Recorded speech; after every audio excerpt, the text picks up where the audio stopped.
Citroën C6, luxe et raffinement à la française. Bonjour à tous et bienvenue dans ce nouveau Citro TV.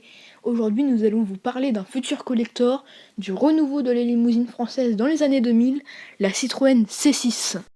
En effet, cette voiture a transporté les plus grands de l'Elysée, des présidents aux ministres, et s'est même offert pour spot publicitaire la parade du 14 juillet 2005, rien de plus normal. Une présentation exceptionnelle pour une voiture exceptionnelle. Jusque-là, tout va bien. Mais malgré son lancement en grande pompe, la Citroën C6 aura bien du mal à s'imposer sur le marché. Et pourtant, elle possède beaucoup de qualités que nous allons passer en revue tout de suite. Désolé pour ce bruit de transition absolument affreux, mais j'en avais envie. Bon, revenons-en à nos moutons, ou plutôt à nos chevrons. C'est rigolo. Bon, assez rigolé, parlons maintenant sérieusement.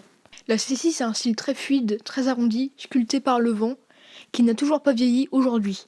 Son style fait référence au concept C6 Lignage, sorti 6 ans plus tôt. Mais pas seulement, elle fait aussi référence à la CX avec sa lunette arrière concave, mais aussi avec la forme de ses vitres arrière.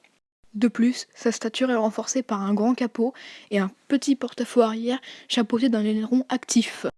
Même si son intérieur se veut moins original et audacieux que son extérieur, il n'en reste pas moins spectaculaire avec sa grande lame de ronce de noyer traversant entièrement la planche de bord. Le confort visuel et d'assise y est représenté. Et bah tiens, le confort, parlons-en.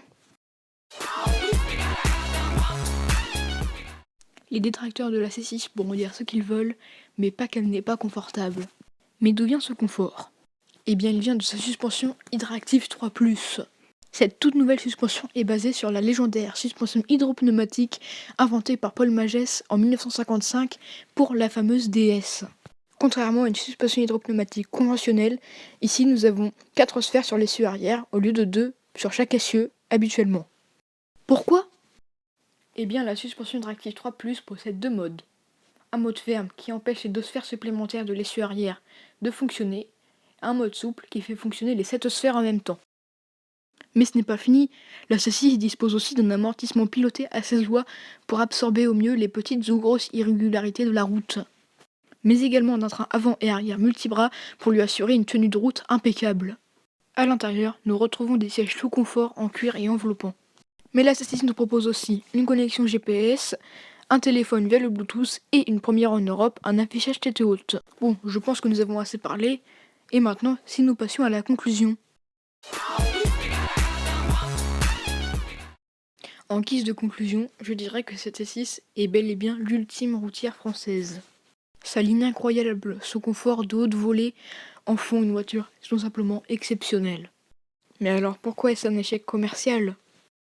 Eh bien déjà, il y avait l'argument du prix. Le prix n'était pas très attractif car une C6 en version exclusive V6 valait à peu près 50 000 €, ce qui n'était pas donné pour une française. Mais il y avait aussi des technologies un peu périmées au moment du lancement, car la C6 a nécessité une gestation de 6 ans, soit un temps assez long dans l'automobile. Mais finalement, cette rareté a peut-être contribué à son aura, car cette voiture est déjà collectionnée aujourd'hui. Bon, et bien nous approchons des 4 minutes de vidéo, il est temps de se quitter, je vous dis à bientôt dans un nouveau Citro TV.